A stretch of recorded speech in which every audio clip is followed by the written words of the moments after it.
Fala galerinha do xadrez, tudo beleza? Pessoal, trouxe uma partida aqui muito legal do Campeonato Brasileiro de 2009 e essa partida foi jogada aqui entre o grande mestre Krikor, o gigante Krikor, que todos vocês conhecem e gostam, e também o brilhante grande mestre André Diamante aí, que também todos vocês conhecem. Aliás, passando para deixar um lembrete aqui de que hoje às 8h30, às 20h30, no canal do GM Diamante vai ter um bate-papo sobre o Bobby Fischer, tá bom? Então aí, fãs de Bobby Fischer, vai ser um bate-papo bem legal, o grande mestre Diamante, com participação da mestre nacional Luísa Félix e da mestre nacional Conti. Então, hoje às 20h30, tá bom, pessoal? Não percam lá no canal do André Diamante. Aliás, é um canal muito legal que eu tô acompanhando, vale a pena se inscrever, vale a pena acompanhar ali os vídeos do Diamante, que são muito bons mesmo. O pessoal que tá acompanhando ele tá bem fiel ali, o canal dele tá crescendo e as pessoas que estão assistindo, em geral, gostam de acompanhar mesmo, né? Então vale a pena se inscrever, tá bom, pessoal? Olha lá, então vamos dar uma olhada nessa partida. Krikor, aqui o gigante Krikor, de brancas, abre aqui com E4 e aqui o Diamante segue com a defesa siciliana C5. Temos cavalo em F3 pelo Krikor, D6 e aqui D4. Krikor abre aí a siciliana, C por D4, cavalo por D4, cavalo em F6 atacando o peão central, cavalo C3 protegendo e agora cavalo C6 aí, desenvolvendo peça. E o Krikor vai para essa linha com H3, que é uma linha bem agressiva em geral, já preparando aqui um empurrão com G4. Aqui o Diamante responde a isso com G6 para desenvolver o bispo de casas escuras aqui em Fianchetto. Temos bispo em E3 pelo Krikor e aqui fica a dúvida, né? Fica a dúvida, será que o Krikor vai jogar dama D2 e grande roque? Ou será que ele tem outros planos, vai jogar com G4, bispo G2 e roque? Não dá para saber ainda, o Krikor não se comprometeu. O André Diamante continua desenvolvendo com bispo G7, temos aqui G4 imediatamente, e o André Diamante não se intimida não, faz o roque, e o Krikor segue aqui com bispo G2, então uma vez que o peão veio para G4, as casas de F3 e H3 precisam aí de um reforço, portanto o bispo em G2 é uma ótima opção. Bispo D7 aqui pelo Diamante, completando o desenvolvimento aí das peças menores. Roque aqui pelo Krikor, então ele não foi para a ideia do grande roque, preferiu aqui seguir com o roque. A partida continuou com cavalo por D4, bispo por D4 e agora bispo C6. O Diamante resolveu o problema ali do bispo de casas claras, que estava só vendo parede aqui, vendo granito, né, naquela diagonal, e veio para C6 pressionar o peão central. Krikor segue com torre 1, colocando uma terceira proteção nesse peão. Cavalo D7 aqui pelo Diamante, uma manobra de propor aqui a troca dos bispos. E aqui o Krikor prefere ocupar essa casa de D5 com o cavalo. Temos cavalo D5, portanto. Continuamos com bispo por D4, dama por D4 e aqui uma decisão interessante e arriscada do grande mestre Diamante. E5, esse lance aqui, ele ganha espaço no centro, é verdade, ele ataca a dama, é verdade, ele ganha controle aqui sobre a casa de F4, tudo isso é verdade, mas ele traz um problema. O peão de D6 fica um peão atrasado, um peão fraco aqui na posição.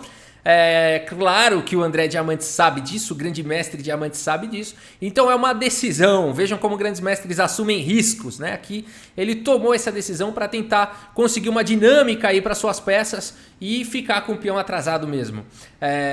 E tem alguma coisa aí também por trás que daqui a pouquinho eu vou comentar para vocês. A partida seguiu com dama D2, o Krikor, claro, mantém a dama na coluna D, vai querer martelar nesse peão atrasado. Temos cavalo C5 aqui pelo André Diamante. De olho na casa de F4, pessoal. De olho na casa de F4. Essa foi a estratégia quando ele jogou E5, né? Jogar com o cavalo C5 e para E6 e F4 em algum momento. Legal, legal. A partida seguiu com torre de A em D1. O Krikor segue colocando pressão no peão atrasado e agora dama em H4, né? Então o André Diamante sabe que esse peão ele não vai conseguir defender para sempre e parte para um ataque na ala do rei. Muito interessante essa abordagem aqui do Diamante. O Krikor segue com o cavalo B4, atacando o bispo de casas claras e ao mesmo tempo abrindo um ataque nesse peão atrasado. E agora a torre de A em D8. O Diamante, claro, ele quer um ataque na ala do rei, quer colocar as peças aí para atacar, mas não vai facilitar a coisa, não vai entregar um peão de graça, pelo menos não agora, né?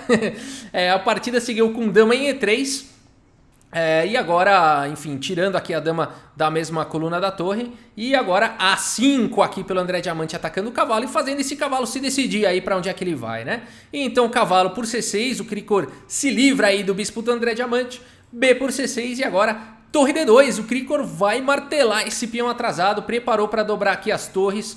A partida seguiu com torre D7, o André Diamante não vai facilitar, também vai dobrar as torres. Torre de E em D1, torre de F em D8 protegendo e agora dama C3. O Krikor vai para cima desse peão aqui que está indefeso na casa de A5 no momento. A4 avançando aí com o peão, ganhando espaço na ala da dama, protegendo aqui.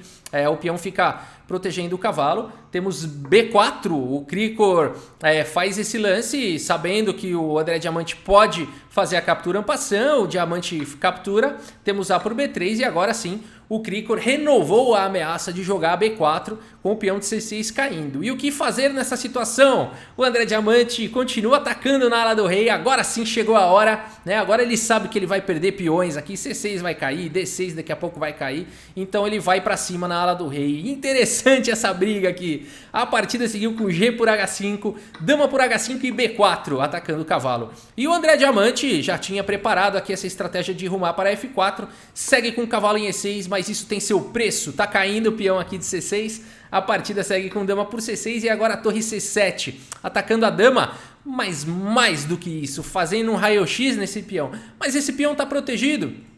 Por quem? Pela torre, mas a torre está sobrecarregada, porque a torre está protegendo o peão e está protegendo a torre, que por sua vez está atacada pela dama. Rafael, tá complicado isso daí, mostra logo a partida que eu quero ver. Tá bom, tá bom. Então aqui torre C7 atacando a dama, temos dama B6 aqui pelo Krikor, mantendo a pressão no peão de D6 e também mantendo a pressão nas torres, mas agora aquela ideia do diamante, né? Torre por C2, a torre quando capturar em C2 está desprotegendo aqui, estaria desprotegendo aqui em D1, né?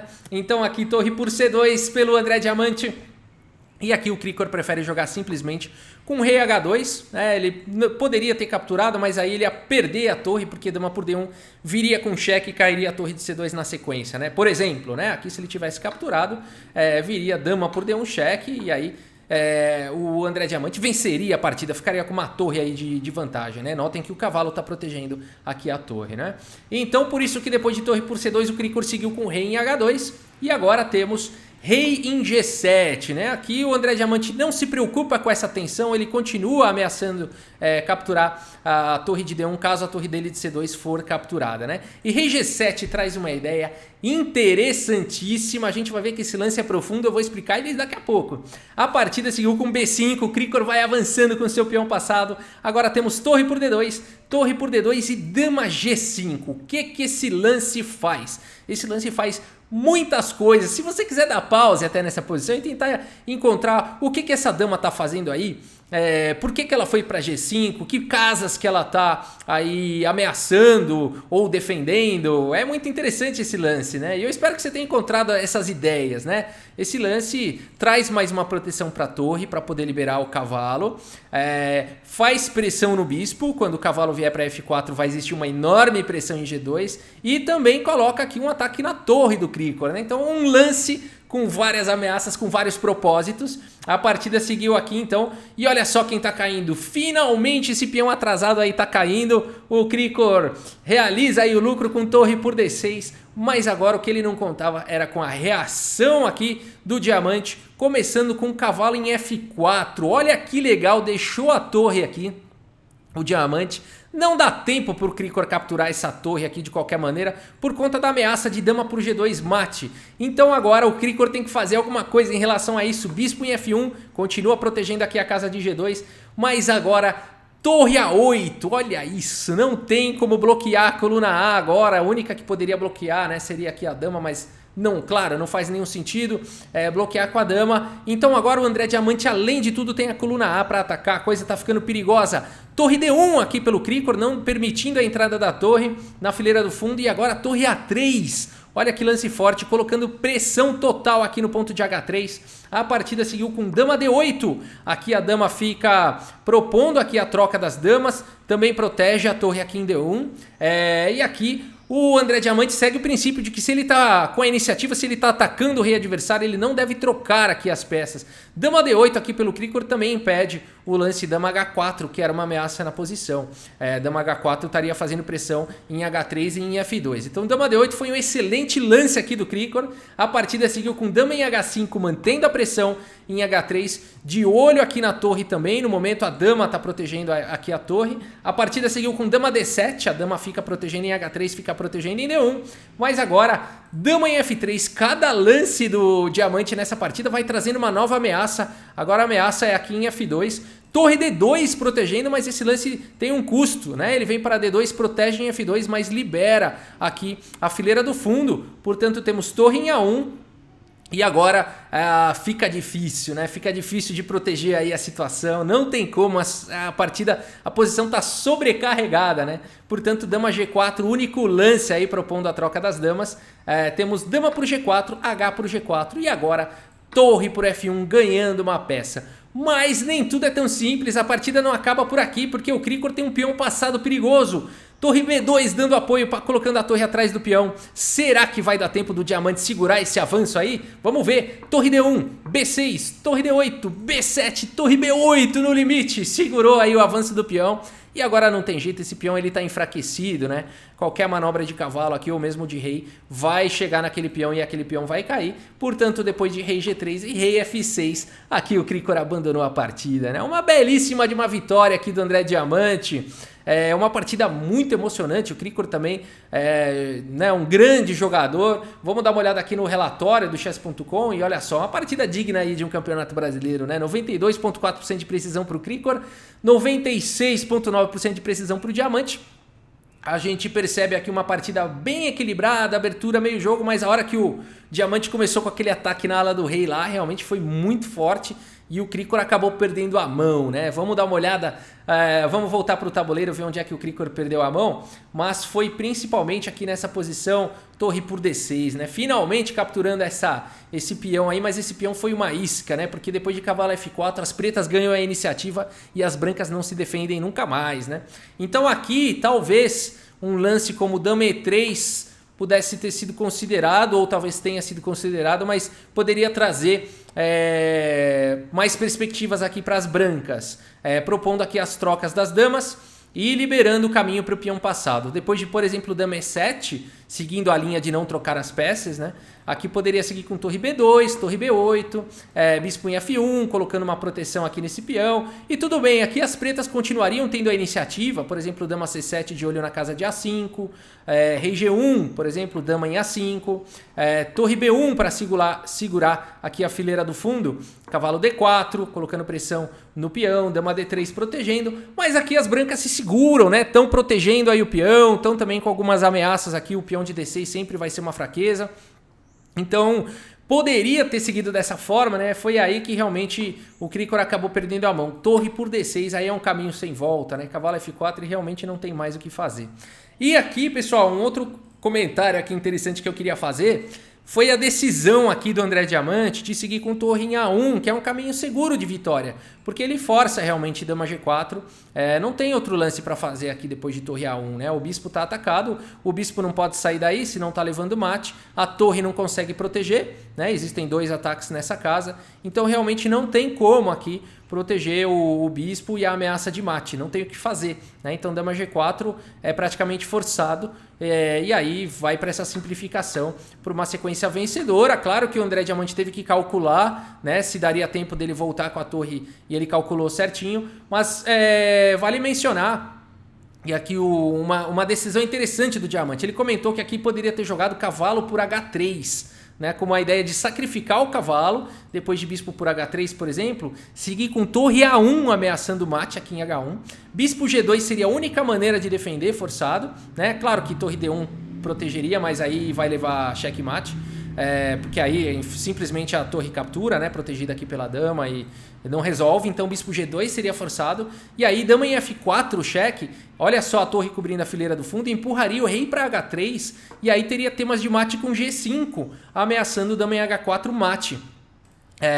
E olhem só, né, para defender aqui dama em H4, o único lance seria dama G4, só que dama G4 desprotege a torre, que está ameaçada aqui pela dama do diamante, então seguiria com dama G4, Poderia até dar um cheque antes só para fechar aqui a diagonal do bispo. F3, né? Claro que você não vai tirar o rei daí, senão tá caindo a dama.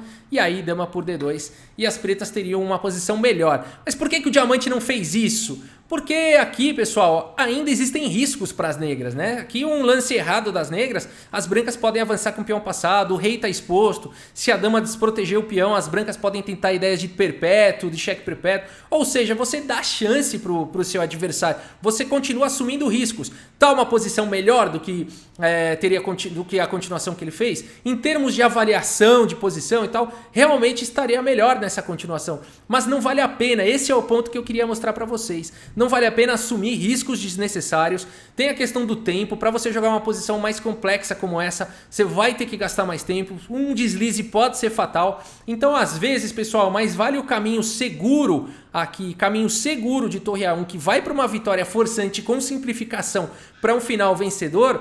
Mais vale isso do que assumir riscos numa posição ganha, tá bom? Então assim fica aqui o ensinamento aí dos grandes mestres, tá bom? E é isso, pessoal, espero que vocês tenham gostado. Só lembrando, hein, hoje às 8h30, a live do André Diamante, então, no canal dele, tudo sobre Bobby Fischer. Beleza, pessoal? Compareçam lá. E é isso, espero que vocês tenham gostado do vídeo. Muito obrigado pela sua audiência, um grande abraço aí para todos vocês e até a próxima. Valeu!